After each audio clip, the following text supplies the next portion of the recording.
સોરઠી બહારવટિયા બે બહારવટિયા ઘોડેસવાર બનીને ગીરમાં ચાલ્યા જાય છે. દિવસ આથમી ગયો છે ને અંધારા ઘેરાય છે. એ વિકરાળ ઝાડીમાં કોઈ માનવી કે કાળો કાગડો દેખાતા નથી. જુવાનો ભૂખથી ને મુસાફરીથી થાકી લોથપોથ થઈ ગયા છે.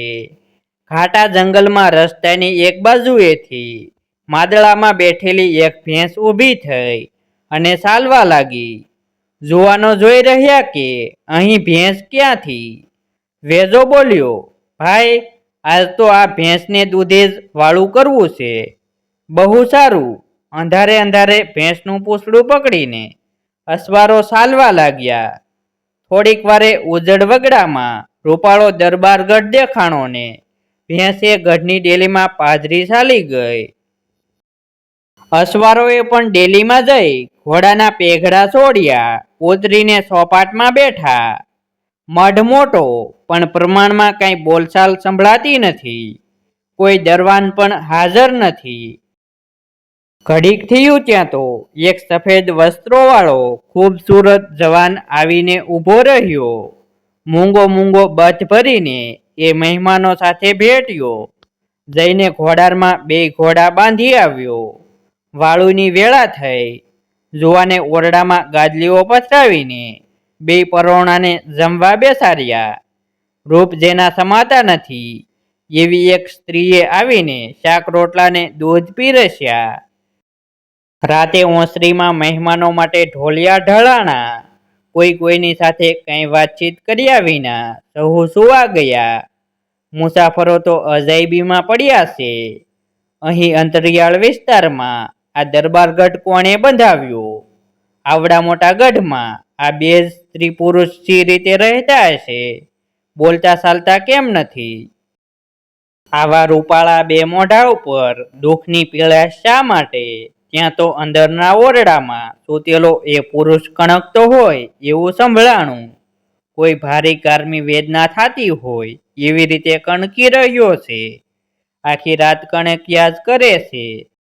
જંપ લેતો જ નથી. મુસાફરો ચોંકીને સાંભળતા જ રહ્યા. બેમાંથી એકેયને ઊંઘ આવી જ નહીં. વિચારમાં પડી ગયા. ભળકડા ટાણે ઓરડામાં કણકારા બંધ પડ્યા. તે વખતે મુસાફરોની આંખો પણ મળી ગઈ.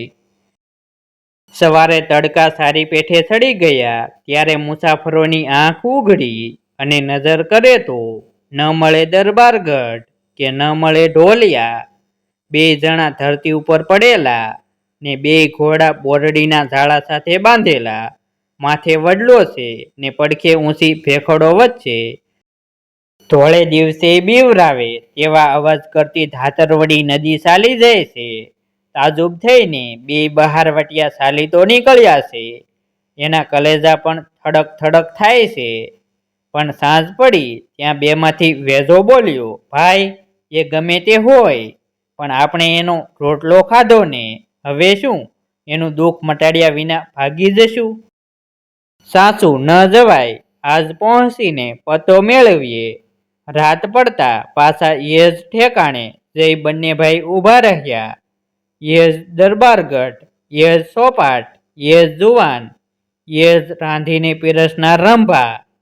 એની એ જ પથારી વાળું કરીને ઊભા થયા. એટલે બે મુસાફરોએ જુવાનને આડા ફરીને ઊભા રહ્યા અને પૂછ્યું, બોલો, કોણ છો તમે? ને આખી રાત કણક્યા છો કેમ? તમને એ જાણીને શો ફાયદો છે? અમે રજપૂતો છીએ. જેનો રોટલો જમ્યા એનું દુઃખ ટાળીએ નહીં તો મરવું પડે. જુવાનો ભાલા જેવી તીણી નજર નોંધીને ઘરધણી બોલ્યો, જુવાનો, ડરશો નહીં ને? ડર્યા હોત તો પાછા સીધાવત. છાતી ચીરી નાખે તેવો ભયંકર સ્વર કાઢીને જુવાન બોલ્યો.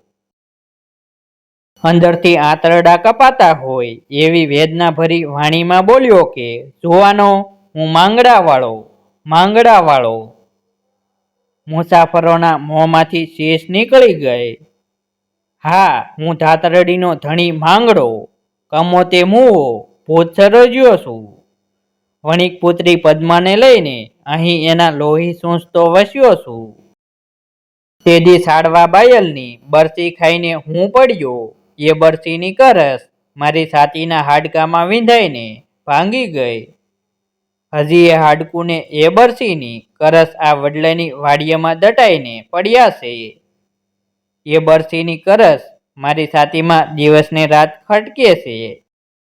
તેથી કણકું છું ભાઈ, એનો ઈલાજ જો તમારાથી બને તો તમે હાડકું ગોતીને બરસીની કરસ કાઢો ને મારા હાડકા દામાકુંડમાં પહોંચતા કરો, નીકર આ વાસના દેહ ટકશે ત્યાં સુધી હું એ ખટકા ખમિયાજ કરીશ. એટલું બોલીને ઓહ ઓહ કરતો જુવાન ઓરડામાં ગયો.